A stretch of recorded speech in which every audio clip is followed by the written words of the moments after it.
Ito ang chismis. What made you fall in love with Belle? Yan ang naging tanong kay Donnie Pangilinan na talagang nagpakilig sa kanya ng sobra.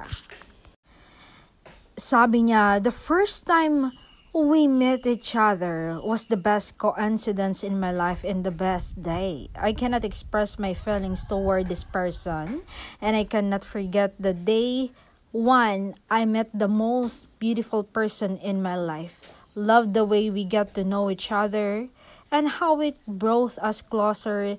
Love how our conversations were and the songs we love together. I love the day we meet and I will never forget it.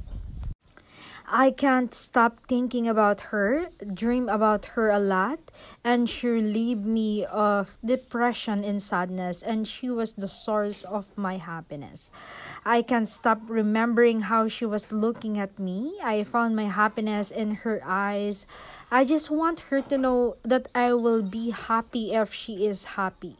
I will keep praying for her happiness. Every time I hear her voice, I heard peace. She changed my life.